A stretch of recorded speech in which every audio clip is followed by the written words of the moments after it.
Queridas irmãs, queridos irmãos, que a paz do Divino Mestre nos abençoe hoje e sempre. Boa noite a todos que nos acompanham pelo canal do Facebook do Alvorecer.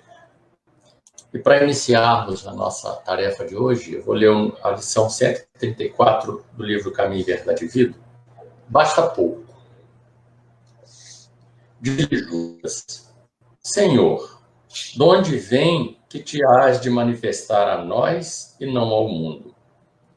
João, capítulo 14, versículo 22. Um dos fatos mais surpreendentes do cristianismo é a posição escolhida pelo Salvador a fim de anunciar as verdades eternas. Não aparece Jesus em decretos sensacionais, em troféus revolucionários ou em situações de domínio. Chega em paz à manjedoura simples, exemplifica o trabalho, conversa com alguns homens obscuros de uma aldeola singela e só por isso prepara a transformação da humanidade inteira. Para o mundo inferior, todavia, a pergunta de Tadeu ainda é de plena atualidade. As criaturas vulgares só entendem os que se impõem aos demais, ainda que para isso sejam compelidas a ouvir sentenças tirânicas proferidas em tribunas sanguinolentas. Apenas compreendem espetáculos que ferem a visão e gestos teatrais dos que dominam um dia para sofrerem amanhã o mesmo processo transformador imposto ao mundo transitório ao qual se dirigem. Jesus, todavia, falou à alma imortal. Por esse motivo, suas revelações nunca morrem. Além disso, provou não ser necessária evidência social ou econômica para o serviço de utilidade a Deus, demonstrando ainda não ser para isso indispensável a cidade com as arregimentações e recursos faustosos. Bastarão os princípios edificantes e simples, uma aldeota sem nome e alguns poucos amigos. O portador da boa vontade sabe que foi esse o material que o Cristo iniciou a remodelação da vida terrestre. Oremos, levando os nossos pensamentos a Deus. Pai nosso que está nos céus, santificado seja o vosso nome. Venha a nós o vosso reino, seja feita a tua vontade, assim na terra como no céu. O pão nosso de cada dia dá-nos hoje, perdoa, Senhor, as nossas dívidas, assim como nós perdoamos os nossos devedores. Não nos deixe, Senhor, entregues à tentação, mas livra-nos de todo mal, porque é teu reino, o poder e a glória. Com esta prece, Jesus, nós te agradecemos as oportunidades de trabalho que nos oferece, pedindo, Senhor, que derrame sobre todos nós, todos aqueles que aqui estão congregados, assim também como sobre toda a humanidade, a sua misericórdia. Que os amigos espirituais possam incluir o nosso irmão Zé Ronaldo na palavra da noite, trazendo-nos as mensagens que necessitamos. Muito obrigado, Jesus. Muita paz, meus irmãos. Que assim seja, agora e sempre. Que assim Graças seja. a Deus. Então, por que Jesus se manifestou àquelas pessoas e não ao mundo, como pergunta Tadeu, né?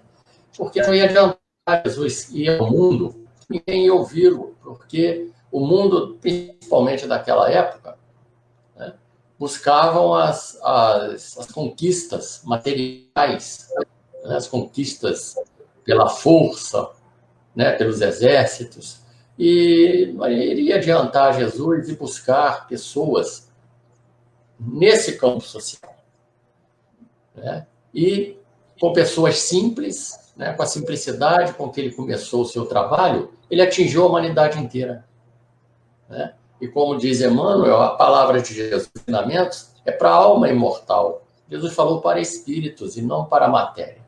É por isso que não morre a lição de Jesus. Ela está viva até hoje e continuará viva até que a transformação do mundo se dê.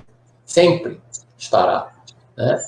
Porque são verdades que tocam a nossa alma, ao espírito diretamente, né? Então, que a gente tire isso como lição e não ficarmos esperando oportunidades das facilidades do mundo, transitórias, para a gente fazer algum trabalho em nome de Jesus.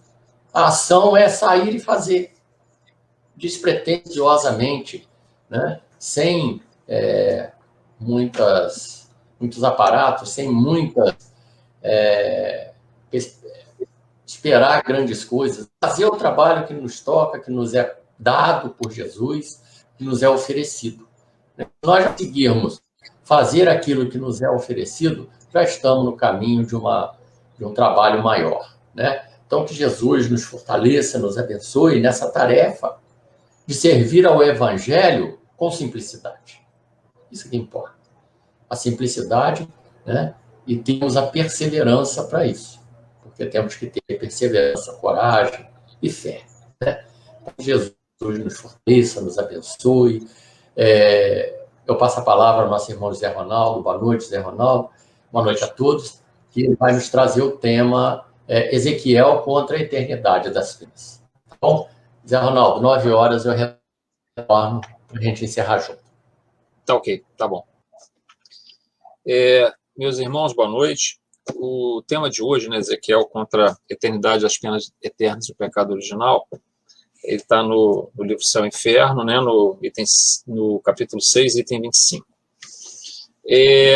Antes de nós comentarmos propriamente essa passagem de Ezequiel, nós temos que fazer uma breve contextualização do texto bíblico, né? Especialmente do Antigo Testamento, né? Para nós entendermos isso. A Bíblia, ela é um dos livros mais importantes da sociedade ocidental, né? Do Ocidente, ao longo de mais de 2 milênios, né? Quase 2.500 anos, porque como livro, né? Porque as tradições do Antigo Testamento, em forma oral, remontam até a época de Moisés, então em 1250, mais ou menos, antes de Cristo. E o que acontece? Nós temos um Novo Testamento, que é a partir da vinda de Jesus, os evangelhos, e depois os documentos foram sendo escritos por discípulos, por seguidores, né, do cristianismo, e vieram a compor os 27 livros do Novo Testamento. O Novo Testamento, por si só, já é muito difícil de ser interpretado. A interpretação dele, do ponto de vista da exegese bíblica, da ciência bíblica, é muito complexo. É claro que nós temos todo um suporte da doutrina espírita, né, não só pelo Evangelho segundo o Espiritismo, mas também por uma série de outras análises, né, que a doutrina espírita nos permite fazer daquilo que Jesus ensinou, dos fenômenos que aconteceram, né? O livro A Gênese, por exemplo, nos ensina sobre a questão das curas, né, dos milagres, chamados milagres. Tá?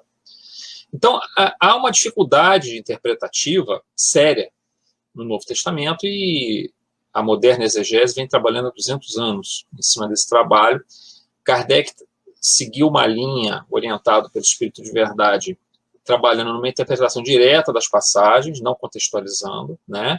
E a exegese bíblica, ela tem vários caminhos, né? Especialmente na Alemanha, que é onde ela foi um campo que mais se desenvolveu, que ela procura contextualizar. Como o Espiritismo ele tem esse aspecto científico dentro da doutrina, é um dos pilares da doutrina espírita, não existiria Espiritismo se não fosse a ciência, né, espírita, porque Kardec, quando faz toda a metodologia para o trabalho da recepção das comunicações mediúnicas, ele precisa utilizar critérios de metodologia científica, do próprio positivismo. Kardec teve uma influência desse positivismo. Se Kardec não tivesse usado um critério rigoroso, especialmente o controle universal do ensino dos espíritos, né, nós teríamos uma doutrina toda cheia de pontas soltas, não seria essa doutrina monolítica, né, que nós temos, com esses alicerces assim tão fortes, né? Exatamente porque ele utilizou um critério científico. E ele também, Kardec coloca na Gênese, né, no livro A Gênese, no seu capítulo 1, item 55, que o Espiritismo tem um caráter progressivo. Então, nós vamos observando uma série de livros que vão sendo, inclusive, psicografados, ou outros trabalhos desenvolvidos por estudiosos, que a doutrina espírita, à medida que percebe que aquilo ali se estabelece como uma verdade, você não vai pegar todo o material também que vai aparecendo. Isso tem um tempo de maturação, de análise dos grupos espíritas, né? Quase que uma espécie assim, de um controle universal do ensino dos espíritos, só que agora feito pelos encarnados, observando e vendo quais os livros se estabelecem como uma coisa fiel à doutrina, mas que vai evoluindo a doutrina, porque nós também vamos evoluindo, né? A nossa concepção, os nossos conceitos, nossa cognição, então a doutrina também vai trazendo novos materiais, sem se destoar, sem ferir as bases doutrinárias. Ora, no que se refere à exegese bíblica, nós também carecemos muito disso dentro do Espiritismo, de trazermos esse estudo da exegese bíblica para dentro do Espiritismo, porque ela representa uma ferramenta importante. Um dos estudiosos, né, do Espiritismo, que a gente gosta muito, que é o Hermínio Miranda, foi o primeiro livro que eu tomei contato dentro da doutrina. Já havia um livro do Leon Denis, que é Cristianismo e Espiritismo, né, um livro final do século XIX, início do século XX. Mas o livro do Hermínio Miranda, Cristianismo, a Mensagem Esquecida, é, por exemplo, o primeiro livro que eu tomei contato nessa área, de um estudo mais assim científico da doutrina, utilizando os estudiosos, e foi um livro que me despertou muito para esse estudo dessa área. Então, o Novo Testamento é muito complexo, mas ele ainda nos permite ter uma série de ferramentas que nós vamos estudando ele. Mas quando a gente pega a Bíblia no Antigo Testamento, a coisa fica mais complicada. E por que fica mais complicada? Porque o lapso temporal é maior, né? Quando a Bíblia começa a ser, digamos assim, desenvolvida, vamos botar um marco, Moisés, tá? 1250 anos, aproximadamente 1200 anos antes de Cristo. Mal tínhamos uma condição de escrita, não havia uma escrita, havia um idioma aramaico, mas não havia uma escrita aramaica, havia um idioma hebraico, mas não havia ainda um idioma aramaico, um idioma hebraico escrito. Não se tem nenhum documento dessa época escrito. O que nós temos são tradições orais que foram sendo transmitidas. Então, os textos vão ser vertidos aí por cima de escrita 300, 400 anos antes de Cristo. Então, há um lapso temporal muito grande e há outras questões complexas que envolvem o Antigo Testamento. Uma dessas questões é a seguinte, porque nós aprendemos, e muitos de nós vêm do catolicismo, e aqueles que não vieram do catolicismo talvez tenham sido católicos em outras vidas, né? Ou protestantes ou católicos, porque nós trazemos essa herança, pelo menos dentro do mundo ocidental, muito forte, né? Dessa convivência com a teologia cristã. Então, nós aprendemos, aqueles de nós que fomos ligados à Igreja Católica ou à Igreja Protestante, que a Bíblia é um livro sagrado. E na nossa, digamos, alguma ingenuidade ou desconhecimento, imaginávamos que Deus escreveu esse livro. E que esse livro foi escrito de uma vez só. Mas não foi assim, né? Hoje se sabe que esse livro demorou mais de 1000 anos para ser escrito, o Antigo Testamento, né? O Novo Testamento é escrito em um período mais curto. O Novo Testamento ele começa mais ou menos ali por volta do ano 70, mas as tradições orais por volta do ano 35, os primeiros evangelhos, as tradições orais, logo após a morte de Jesus. E eles vão ser concluídos ali por final, os evangelhos no final do século I. Então, ou seja, por volta do ano 100, que é o Evangelho de João, se conclui o quarto evangelho. Então, depois vem mais alguns documentos, mas também é metade do século II. Então, em 150 anos está escrito. Apesar de nós não termos os originais, nós só temos cópias de cópias, mas mesmo assim nos é possível investigar bem o texto. Já a Bíblia no Antigo Testamento é mais complexo. Nós estamos falando de um lapso temporal de 1000, 1200 anos. E não temos mais esses documentos, né? Os documentos mais antigos datam aí de 200 antes de Cristo, mais ou menos.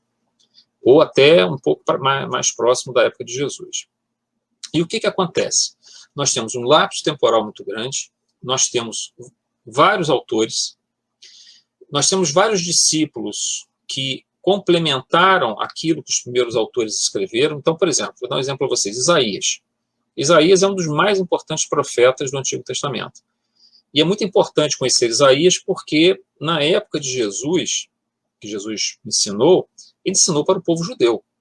E ele se valeu daquela... Ele era um judeu, E ele se valeu muito da influência, dos elementos que eram as influências daquele povo. A figura de Elias era muito importante ali, a figura de Isaías era muito importante, a figura de Jeremias era muito importante. Então, havia alguns desses profetas, eles tinham uma importância muito grande, né? Ali dentro da comunidade judaica, tanto do norte, né, ali na Galiléia, quanto na região da Judéia, né, onde se encontrava Jerusalém. E Jesus, quando vai fazer essa pregação, ele se vale muito de Isaías, assim como os evangelistas vão utilizar também muito Isaías. Então, conhecer Isaías é importante. Ou seja, conhecer vários livros da Bíblia são importantes, especialmente aqueles que tinham uma influência muito grande na época de Jesus. Conhecer Elias, Eliseu, tudo isso é muito importante. Mas olha só Isaías, por exemplo. Hoje a moderna exegese considera Isaías composto por 3 autores diferentes em épocas diferentes. Houve o primeiro Isaías, por volta de 800 a.C., mais ou menos, e depois vão ocorrendo outros, ao longo do tempo, discípulos de Isaías, ou, digamos assim, uma geração que vai da escola profética de Isaías, que vai complementando. Eles chegam a essas conclusões a partir da análise do texto, né? Então, por exemplo, Isaías, composto por pelo menos 3 autores diferentes, né? Você vai pegar o Pentateuco, os 5 primeiros livros de Moisés. Nós temos 4 correntes de tradição que compõem esses textos. Nós temos, ou seja, existem 4 vertentes que vão se juntar lá na frente, elas começam a surgir quase 1000 anos antes de Cristo, em locais diferentes, em tempos diferentes, com uma narrativa sobre aquelas histórias, aquelas coisas que foram sendo, as leis que foram sendo produzidas ao longo do tempo, e depois elas vão ser todas unidas, vão ser juntadas para formar a Bíblia. Só que nesse processo, como você tem tradições diferentes, você começa a gerar uma série de problemas no texto, duplicatas, por exemplo, de passagens. A própria o surgimento de Eva, e Adão e Eva, especialmente de Eva, ela surge em 2 momentos diferentes na Gênesis. A gente às vezes não percebe isso, mas ela surge em 2 momentos diferentes. Há uma série de duplicatas dentro do Antigo Testamento, em especial dentro do Pentateuco. E algumas dessas duplicatas se contradizem, né? Isso faz parte porque quem teve que juntar o texto mais à frente, digamos, que a tradição data de 1000 anos antes de Cristo. Aí no ano 400, ou seja, 600 anos depois, alguém vai ter que verter isso para um sistema de escrita. Aqui está sendo passado através de tradição oral, né? Pela palavra. Você está recebendo 2, 3 fontes de tradição, você não vai querer jogar fora, você vai tentar colocar aquilo, harmonizar aquilo num texto. Isso gera muitos problemas. Então nós temos uma tradição já vista, onde toda vez que você vê Yahvé, né, é a tradição já vista. Quando você vê Elohim, se referindo a Deus, é a tradição eloísta. Então, existem 2 correntes de tradição. Uma que chamava Deus de Elohim, outra que chamava Deus de Yahvé. Nós temos uma corrente deuteronomista, uma tradição deuteronomista, e uma tradição sacerdotal. A tradição deuteronomista, principalmente, já está contida dentro do Deuteronômio, um dos livros do Pentateuco, e a tradição sacerdotal tem uma influência muito grande também no Levítico. Então, mas ela também se espalha por outros livros. Então, você observe bem, nós temos 4 tradições diferentes, temos um longo espaço de tempo, pessoas situadas em locais totalmente distintos. Por exemplo, Ezequiel escreveu na Babilônia, né? Enquanto outros estavam escrevendo em Jerusalém, outros estavam escrevendo na diáspora judaica, por exemplo, em Alexandria, que reunia muitos judeus. Então, ou seja, nós tínhamos aí durante ao longo desses séculos e séculos, a Bíblia foi sendo escrita por várias mãos, né? Alguns eram médiuns, outros eram profetas mesmo, indivíduos que a figura profética também deve ser entendida da seguinte forma: o profeta não é só aquele que adivinha o futuro, não é isso. O profeta era muito mais do que isso. Ele era um porta-voz de Deus, digamos assim, no entendimento do judaísmo antigo, que procurava dar diretrizes aos governantes e ao povo. Então, ele estava sempre chamando a atenção, os profetas chamavam, eram duros, eram rígidos em suas palavras, Eles profetizavam também situações futuras, mas eles tratavam de questões do dia a dia, tentando ali manter aquele povo fiel àquela aliança, né, que foi feita desde Abraão, né, que seria mais ou menos alguma coisa próximo de 1800 a.C., depois ratificada aquela aliança com o decálogo de Moisés, com a retirada do povo do Egito e a ida para a Terra Prometida, né, onde hoje é Israel. Então, como nós temos essa questão complexa, nós vamos encontrar contradições toda hora na Bíblia. Toda hora vamos encontrar contradições.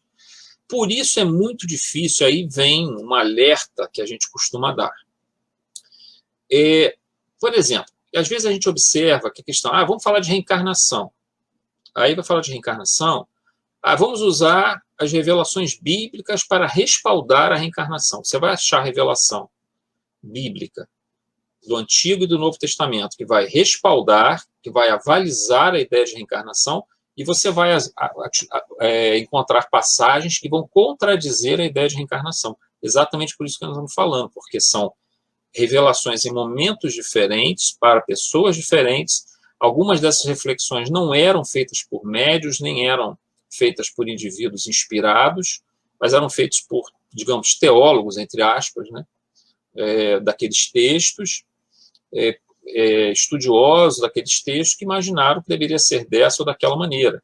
Em Jó, por exemplo, vamos encontrar uma menção aí à reencarnação. Mas nós vamos encontrar outros livros que vão falar de ressurreição claramente, ressurreição corporal, física. Então, é muito complicado usar a Bíblia, especialmente o Antigo Testamento, como suporte para questões doutrinárias espíritas. Por quê? Porque, na verdade, o Espiritismo não precisa do Antigo Testamento para isso. O Espiritismo ele tem, por si só, uma lógica interna e uma lógica externa, né? Eu digo lógica interna porque ele não se contradiz. E uma lógica externa porque ele usa a razão para explicar uma série de coisas que acontecem conosco e no mundo, né? E nas nossas relações com o mundo espiritual, na nossa evolução. Isso faz de uma forma muito racional. Tem a fé, tem um componente da fé, tudo, mas é uma coisa muito racional.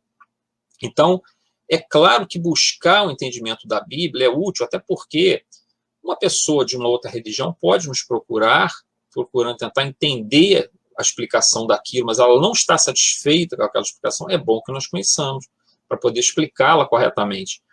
Mas é muito problemático fazer afirmações categóricas. A gente vê alguns espíritas fazendo isso, às vezes até espíritos fazendo isso, informações categóricas da Bíblia para realçar isso, aquele ponto. Eu acho sempre um pouco arriscado, um pouco problemático, que a Bíblia é cheia de cascas de banana.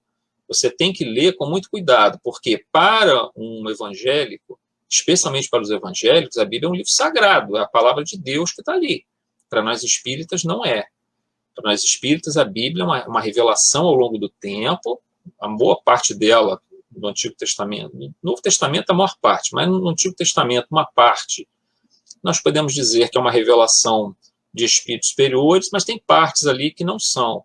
Tem partes que Deus está mandando você matar crianças, matar todos os animais de uma aldeia, de uma vila, digamos, que eram cananeus, que eram de outros povos ali, filisteus. Isso não se coaduna, né? Com outras passagens da Bíblia mesmo, do Antigo Testamento, que mostram um Deus amoroso, como nós vamos ver aqui nessa passagem de Ezequiel. Então, nós estamos colocando só esse contexto para nós tomarmos um certo cuidado, né? Por exemplo, nós vamos falar sobre isso daqui a pouquinho, mas o Decálogo, no primeiro mandamento, quando Kardec vai falar sobre o primeiro mandamento no capítulo 1 do Evangelho segundo o Espiritismo, ele vai falar sobre o Decálogo. Quando ele cita o primeiro mandamento, ele fala assim, olha como é que Kardec faz a colocação, a transcrição do primeiro mandamento. Eu sou o Senhor, vosso Deus, que vos tirei do Egito, da casa da servidão. Isso vocês sabem que o primeiro mandamento, ele vem pelas tábuas da lei, Moisés descendo do monte, para falar aos israelitas que tinham acabado de sair do Egito, serem retirados por ele do Egito da escravidão, né?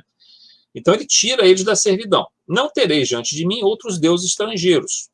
Não fareis imagem esculpida, nem figura alguma do que está em cima do céu, nem embaixo na terra, nem do que quer que seja que esteja nas águas sobre a terra. Então ele proibia ali qualquer culto a outros deuses e proibia que Yahvé fosse representado por imagens ou que nós cultuássemos imagens nos referindo a Yahvé.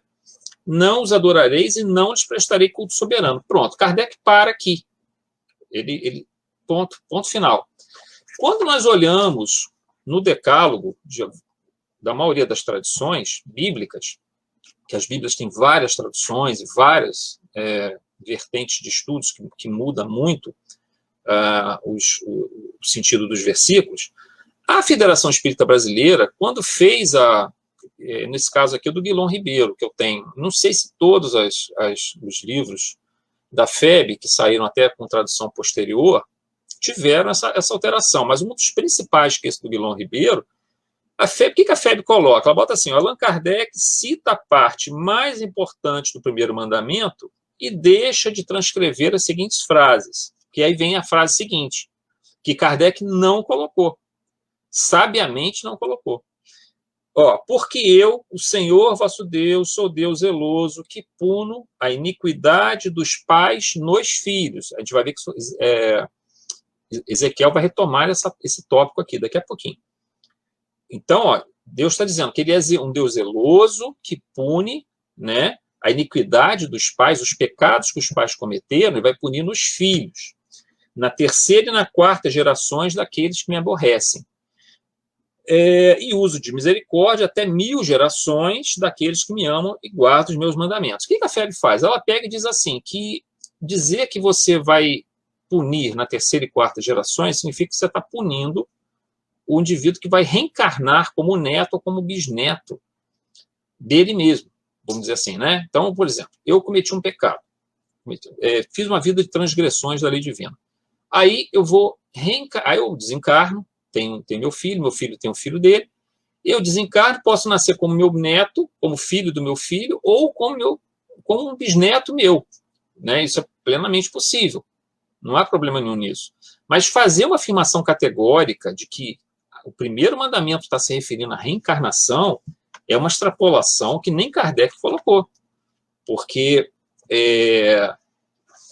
não dá para você afirmar na linguagem daquela época se ele estava se referindo na terceira e na quarta geração ou até a terceira e a quarta. As duas traduções são possíveis e nós não sabemos, não conhecemos o contexto. E até onde nós sabemos, quando o decálogo é escrito, não havia nem noção de vida após a morte do povo judeu, quanto mais noção de reencarnação. Então, essa ideia de usar essa passagem da Bíblia para reforçar uma questão fundamental, um dos princípios básicos, né, da doutrina espírita, que é a pré-existência, a pluralidade das existências, eu acho que é um equívoco, né? Muitos usam essa passagem para reafirmar a ideia de reencarnação, autores espíritas, palestrantes, mas eu acho que é um pouco forçado. Kardec não deu espaço, ele foi cuidadoso, ele parou ali, porque ele viu que alguma coisa ali não estava muito clara nessa tradução para poder fazer uma afirmação dessa.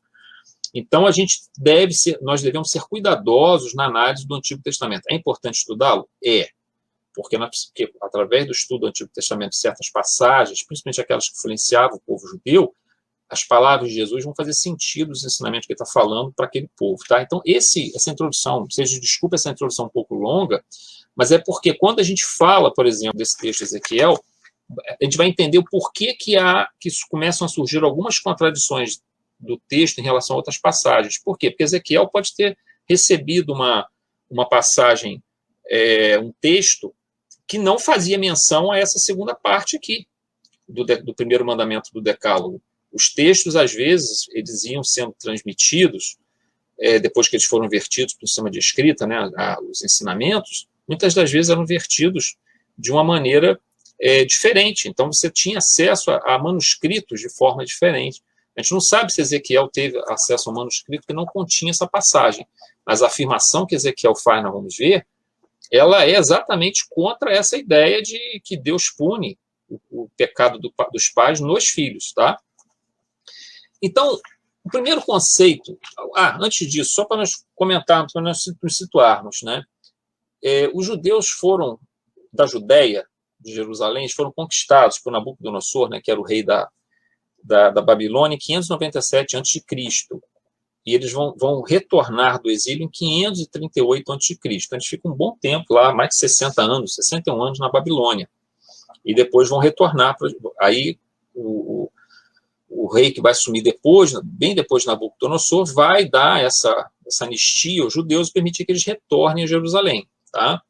E aí recomeça-se um novo, reconstrói o templo, aquela coisa toda. E Ezequiel viveu, durante esse período do exílio da Babilônia, Ezequiel viveu na Babilônia. Ele tomou contato com as religiões persas. E esse contato, não só ele, mas todos os judeus tomaram contato com essas religiões persas. E isso trouxe digamos assim, uma visão do mundo espiritual dentro do judaísmo antigo que não havia antes. Quando você pega o Pentateuco, as noções de vida após a morte e tudo mais são muito escassas. A noção de céu e inferno, de Deus e o demônio, vamos dizer, essa contraposição, essa dualidade, não havia. Não está claro isso ali. Ela começa a ficar claro quando os judeus tomam contato com as religiões, o zoroastrismo e outras religiões da Pérsia, quando eles estão na Babilônia, e aí eles incorporam algumas dessas ideias e começam a repensar. Os profetas ali começam, por exemplo, Daniel também esteve na Babilônia. Então, eles começam a repensar o futuro do ser humano, em termos espirituais, à luz também do texto da Torá, né, do Pentateuco mosaico, à luz dessas influências também da religião persa, e que tinha suas ramificações, uma das principais dela era o zoroastrismo. Então, a primeira ideia é a seguinte: tudo parece simples quando a gente olha a Bíblia. Os judeus foram o primeiro povo monoteísta, né? Apesar que houve uma tentativa de monoteísmo com Akenaton, né, no Egito, há um tempo anterior, mas o povo judeu fica caracterizado como o primeiro povo monoteísta. Mas observem, os judeus eram politeístas no início. Quando eles saem da escravidão do Egito, eles são politeístas. Quando Moisés sobe na montanha, quando ele desce, eles estão ali adorando bezerro de ouro. O trabalho todo da religião, dos profetas e também dos legisladores como Moisés e outros que vieram depois dele, depois vieram os profetas, é tirar essa ideia do politeísmo, e aí a gente acha que migra direto para o monoteísmo. Não migra direto para o monoteísmo. Migra para uma coisa que nós chamamos de monolatria. O que é monolatria? Você idolatra um único Deus. Qual é esse Deus? Yahvé ou Elohim. Mas você acredita que existam outros deuses. Observem como é que é a questão. Você deixa de ser politeísta porque você deixa de cultuar vários deuses, você passa agora a cultuar um único Deus, você é um monolatrista. Mas você acredita que existam outros deuses. Aí agora é preciso mudar essa ideia para o conceito de que não existem outros deuses, só existe um Deus. Aí sim você entra no monoteísmo. Esse processo leva algumas centenas de anos para acontecer. Quando Ezequiel escreve, o monoteísmo já estava bem caracterizado dentro do judaísmo, mas isso não foi uma coisa fácil. Mas observe, um dos primeiros obstáculos é esse: migrar a religião judaica, desde as suas origens, do povo de Israel, do politeísmo, passando pela monolatria para se chegar ao monoteísmo. Tá? Então, esse é um dos pontos também complicados. Segundo ponto, não havia uma concepção de demônio. A concepção de demônio é uma coisa que surge muito desse contato com a religião, dessa ideia de bem e mal que havia na Pérsia. Observe que no livro de Jó, por exemplo, um livro bem antigo, o demônio ali, na verdade, ele é representado como uma espécie de acusador da humanidade. Ele vem e fica tentando ali Deus, dizendo, para tentar Jó, para poder... Ele fala que Jó só é fiel a Deus porque ele tem muito gado, ele tem uma família grande, ele tem muita saúde, mas se Deus tirar a saúde dele, Deus tirar o gado dele, os rebanhos, os servos que ele tinha, as terras, tirar tudo dele, ele vai deixar de cultuar a Deus, vai deixar de acreditar, vai deixar de ter fé. E Deus começa a seguir essas instigações ali daquele acusador. Mas aquele acusador ali não é um demônio, não é um Deus, um segundo Deus. Ele é uma figura que está ali para instigar ali como se fosse um anjo que tem uma certa inveja da humanidade, mas não é uma figura ainda de um demônio. Não pode se caracterizar, tanto que Deus ouve ele, né? E vai seguindo ali, tentando debater com ele ali nessa questão. Observe uma coisa, os judeus, os israelitas conviveram muito tempo com os cananeus, né? E os cananeus eram um povo, não teve jeito, eles estão sempre em luta, sempre em guerras, com os cananeus, com os filisteus, uma série de outros povos daquela região. Eles tiveram que expulsar esses povos para poderem dominar a Terra Santa, né? Onde hoje ali é Israel. E aí o que acontece? Um dos principais deuses cananeus era Baal, no panteão dos deuses cananeus, Baal era o deus mais importante. E aí, esse deus Baal, para exatamente sair desse processo de monolatria para o monoteísmo, o que eles fazem? Eles começam os líderes religiosos judaicos, o que eles começam a fazer? Tem que depreciar esse deus cananeu. O que nós vamos fazer? Baal, ele migra para Baal-Zebu. O que é Baal-Zebu? Seria deus das moscas ou deus do esterco. Ou seja, eles criam uma depreciação desse deus. Dizem que esse deus é um deus do esterco, um deus das moscas.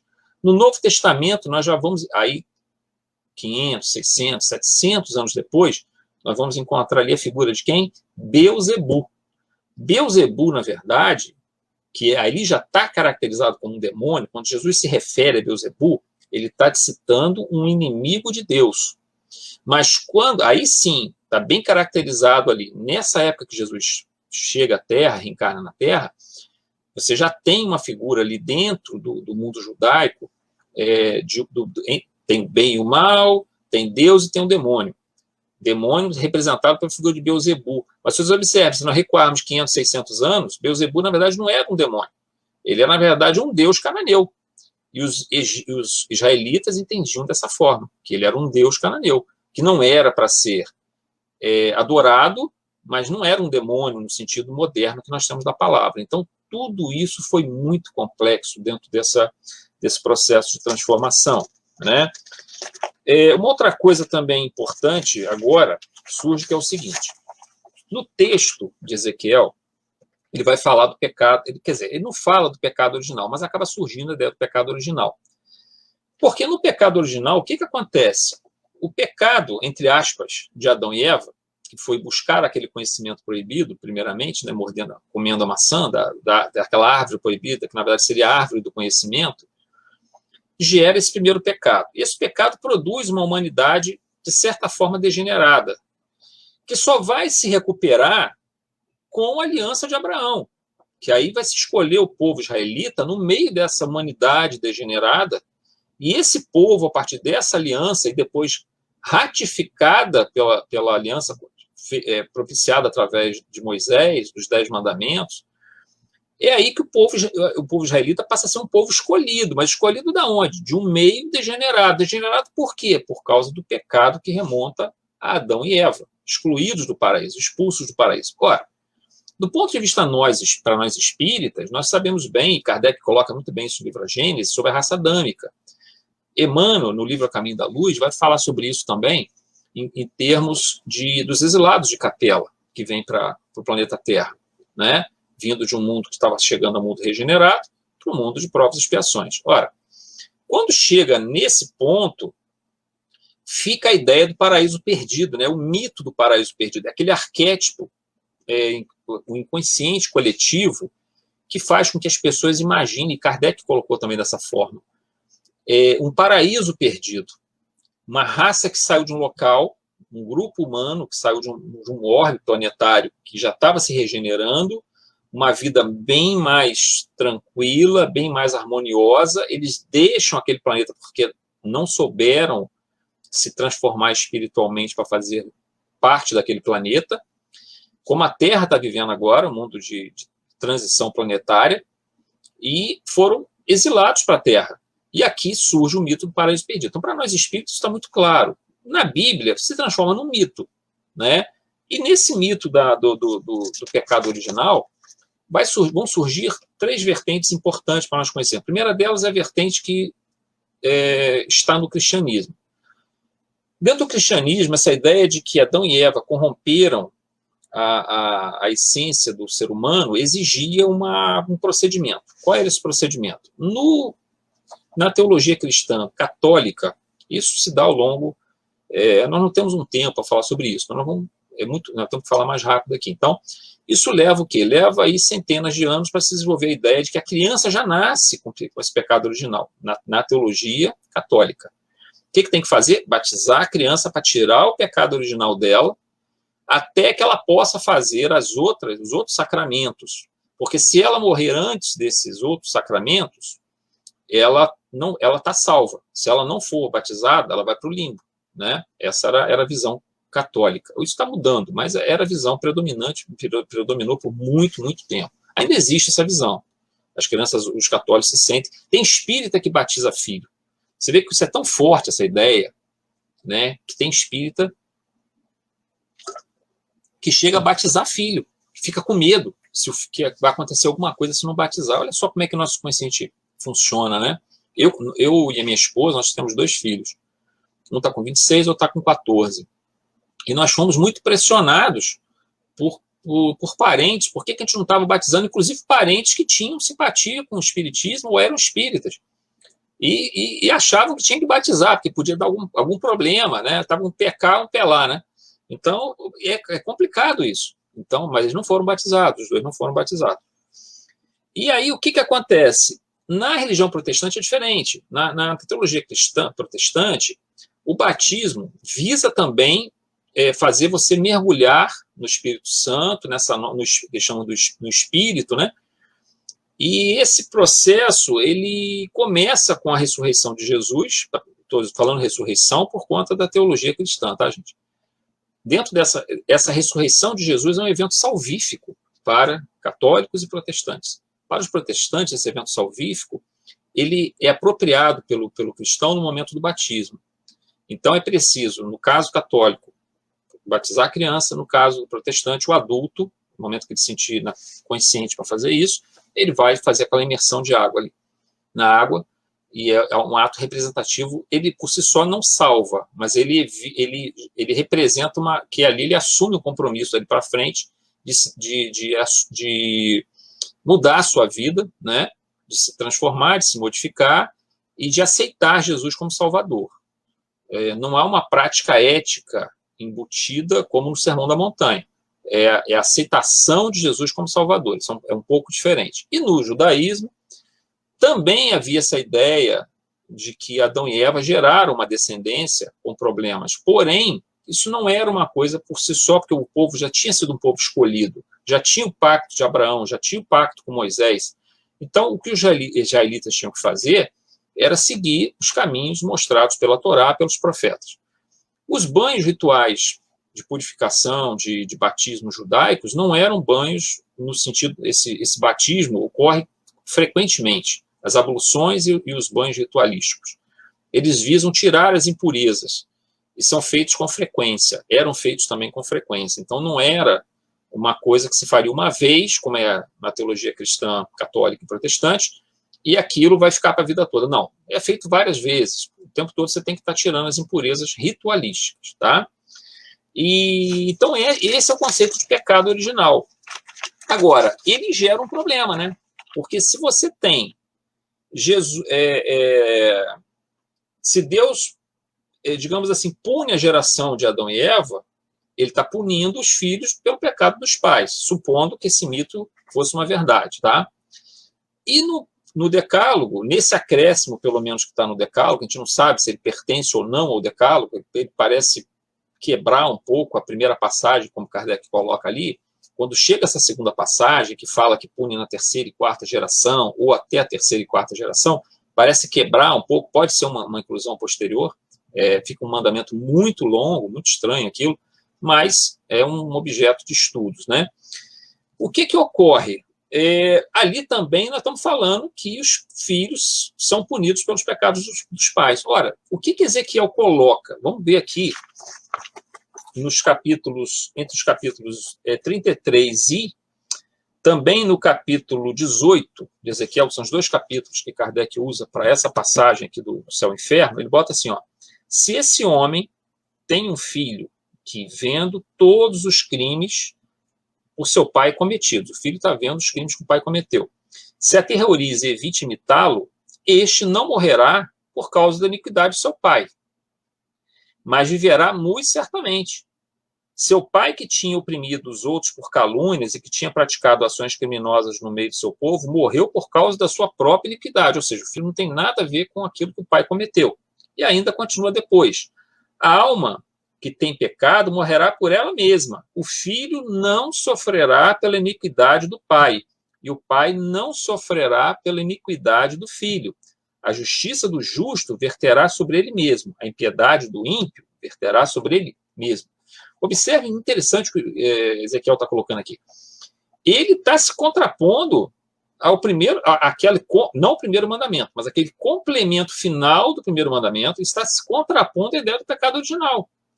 Porque ele está dizendo que não pode os filhos serem punidos pelos pecados dos pais, o que é uma coisa óbvia, né? Uma coisa lógica, mas não era interpretado assim antes. Ezequiel é o primeiro que coloca esse ponto. E o curioso é que nós não observamos nas análises dos teólogos essa contradição. Eles passam batido aqui, não sei se evitam esse conflito que a Bíblia traz, né? Porque Ezequiel está colocando em questão a ideia do pecado original aqui. Mas é porque é aquilo que nós falamos. A Bíblia estava sendo desenvolvida através de várias visões diferentes, em momentos diferentes, em locais diferentes, sob influências religiosas diferentes. A influência religiosa que gerou o Decálogo foi uma. A influência que gerou os escritos míticos da Gênese, especialmente de Adão e Eva, foi outro, totalmente diferente. A gente acha, foi Moisés que escreveu. Não, Moisés não escreveu a Gênese, gente. A gente fala assim, o Pentateuco mosaico é uma forma simbólica de falar isso. Mas o Pentateuco foi escrito por vários grupos ao longo de séculos. Moisés escreveu várias das leis, trouxe o Decálogo, trouxe várias das leis civis que estão ali no Pentateuco, especialmente no Levítico e Deuteronômio, mas ele não escreveu todo o Pentateuco, assim como não escreveu nem todo o Levítico, nem todo o Deuteronômio. Vocês observem, se Moisés já tinha dificuldade para fazer aquele povo seguir ele, foi só ele subir a montanha lá para receber as tábuas da lei, já começaram a adorar um bezerro de ouro. Você imagina ele conseguir fazer com que aquele povo pudesse seguir 613 entre proibições e prescrições, que é o total, entre as proibições e as prescrições ritualísticas, são 613, desde a roupa que você veste, do alimento que você come, do momento que você tem que fazer oração, como você faz a oração. Isso seria impossível, gente. No mundo antigo, pessoas estavam lutando pela sua sobrevivência e ter que seguir tantas regras. Isso surge dentro de uma sociedade sacerdotal, num período posterior. As regras de Moisés eram mais simples, elas eram para poder botar aquele povo nos eixos ali. Quando eu falo aquele povo, é muitos de nós também, tá? Nós também, muitos de nós estavam lá, com o mesmo nível evolutivo. Nós estamos falando aí de 3.000 anos atrás, né? Então, o nosso nível evolutivo não era dos melhores, tá? Então, observe que, primeiro ponto, Ezequiel, então, vai contra a questão do pecado original. Um outro ponto agora importantíssimo em Ezequiel. O que ele coloca? Olha só o que ele escreve. Vocês observem que quando Ezequiel coloca, eu queria que ficasse bem gravado isso. Vocês lembram que no livro A Gênese, no capítulo 2, quando Kardec fala da natureza de Deus, ou dos atributos da divindade, ele vai elencar 8 frases ali, listando esses atributos.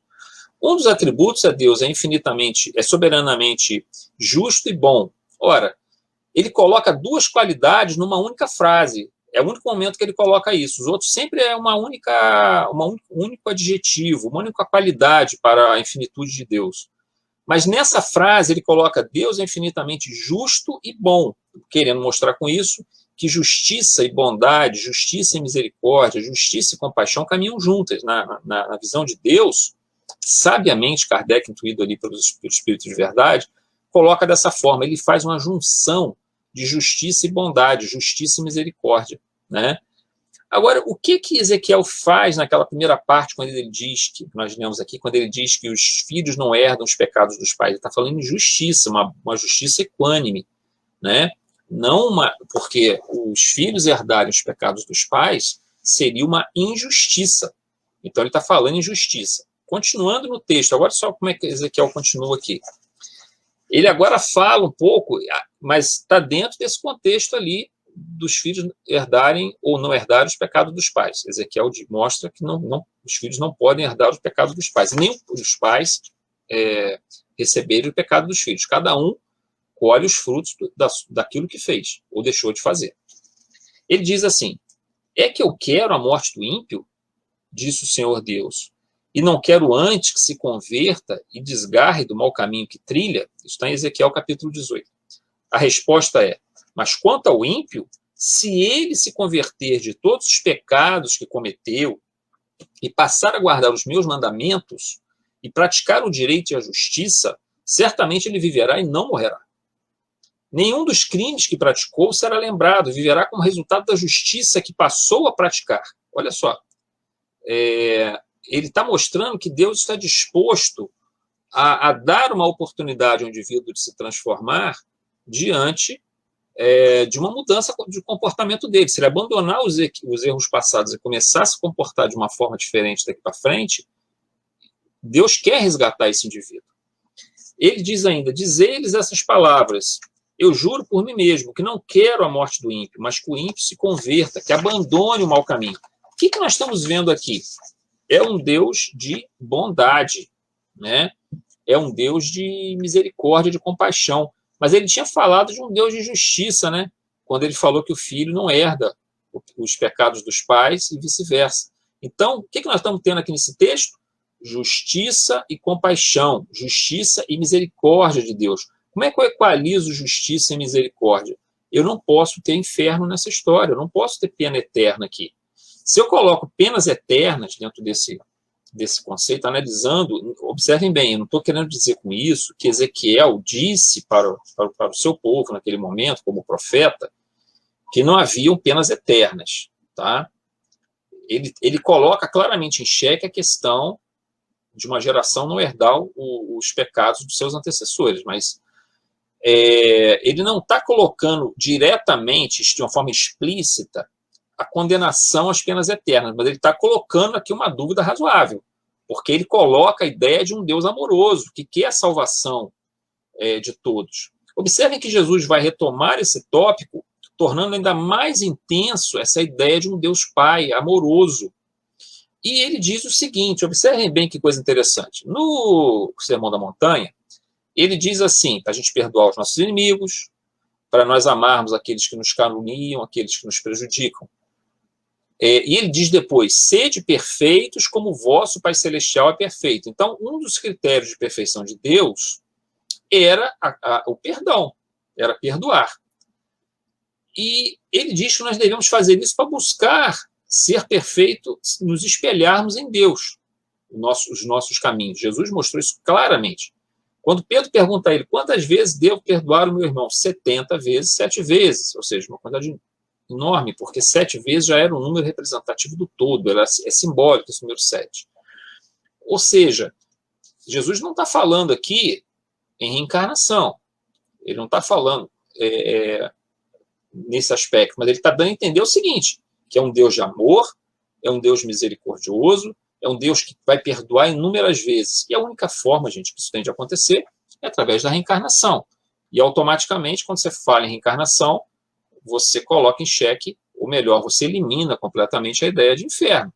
Elas são incompatíveis.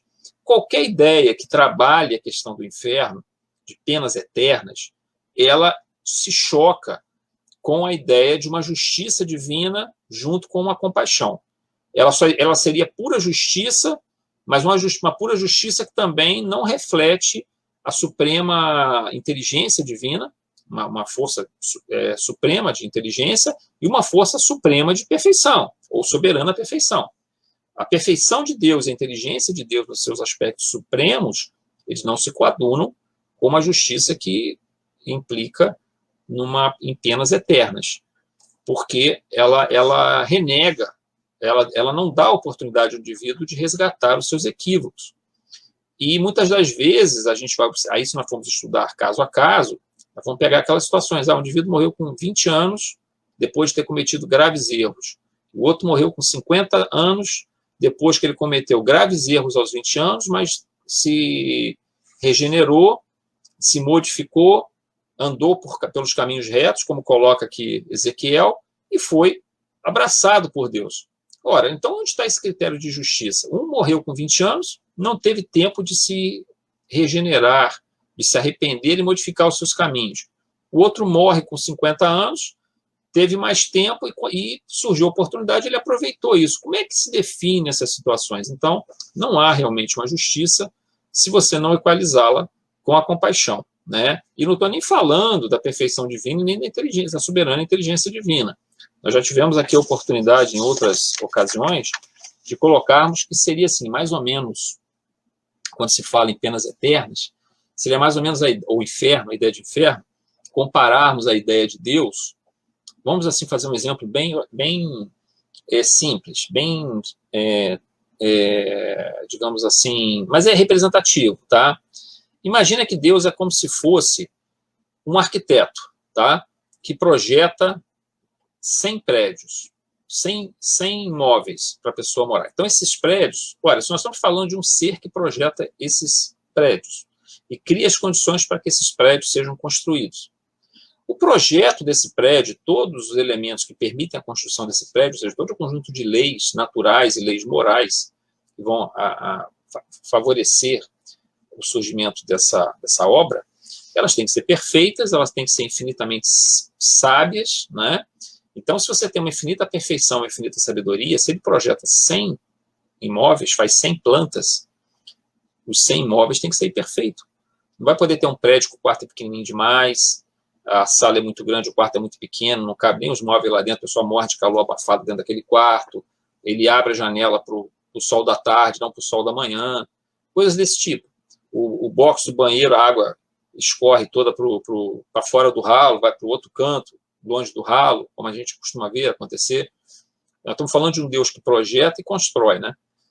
Todas as suas 100 obras teriam que ser perfeitas, todas teriam que ser, as leis divinas teriam que assegurar que aquele projeto, além de ser perfeito, a consecução do projeto também teria que ser perfeita. Porque se Deus é perfeito, suas leis são perfeitas. Se Deus é perfeito, suas leis são perfeitas, sua obra tem que ser perfeita. Então ela passa por um processo de construção até chegar à sua perfeição. Se você pega uma obra pela metade, você vai achar que ela não é um local para se morar ainda. Realmente não é. Ela só vai ser quando for concluída. Se você olha um ser humano que está na metade do seu processo evolutivo, ele está cheio de erros ainda. Ou erros, ou imperfeições. Por quê? Porque ele não está concluído, não está acabado ainda. Nós somos obras imperfeitas, inacabadas, na verdade. Não imperfeitas, inacabadas.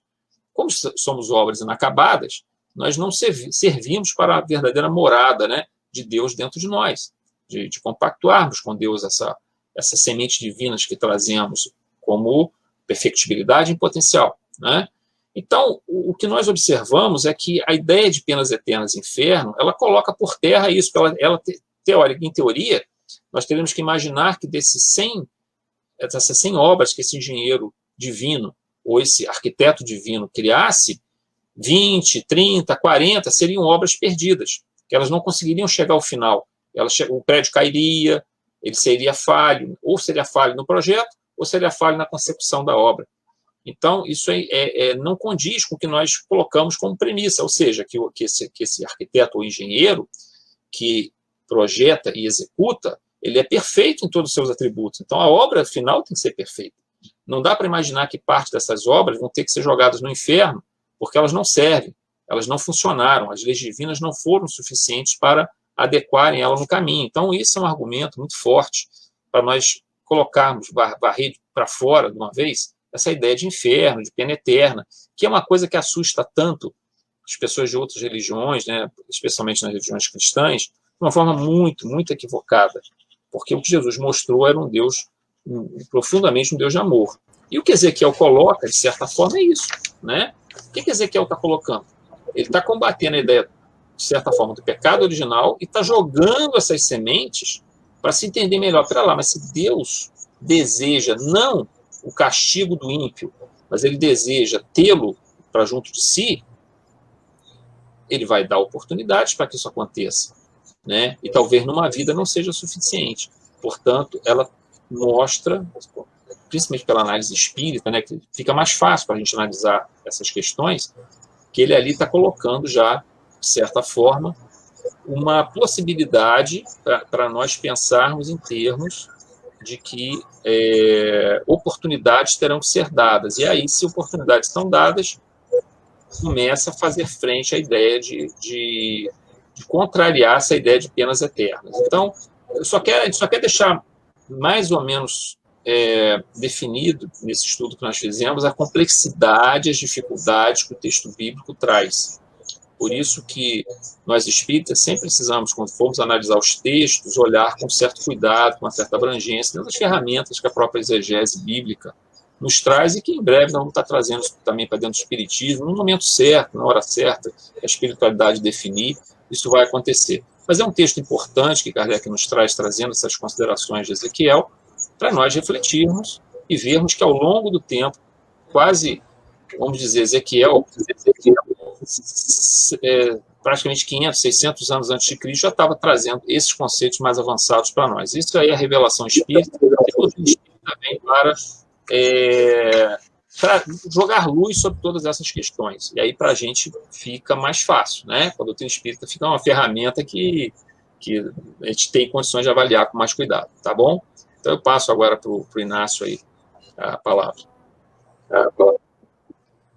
Tá bom, muito bom, José Ronaldo. A gente agradece a sua participação. E eu peço ao José Ronaldo, então, para fazer o encerramento, a prece. Okay. Então, meus irmãos, nós vamos todos agora elevar nosso pensamento a Deus, nosso Pai, nosso Criador, de infinita bondade, de infinita justiça, de infinita perfeição, soberana inteligência, que nos concedeu a imortalidade e a oportunidade de trilharmos os nossos caminhos sempre rumo à luz. Agradecemos a Jesus, nosso Mestre, que tem olhado por nós ao longo de milênios e milênios, e que nesse momento tão problemático que passa o planeta Terra, que nós sabemos já estar entrando numa fase de transição planetária, de mundo de provas e expiações, para daqui a algum tempo chegar à condição de mundo regenerado, há muita luta a ser realizada, e te rogamos, querido Mestre, ajude-nos.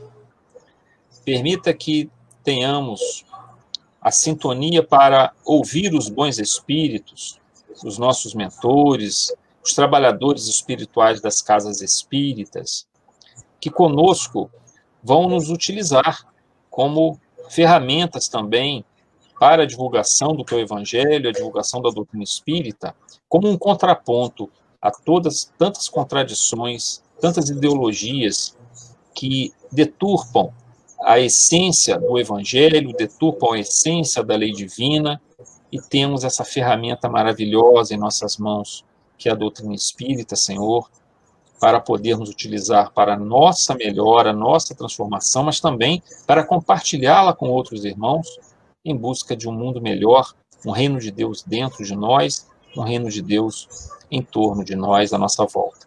Muito obrigado, querido Mestre.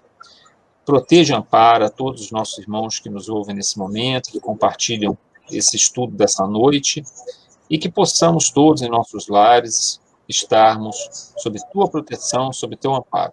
Muito obrigado, Senhor, que assim seja. Graças a Deus, que assim seja.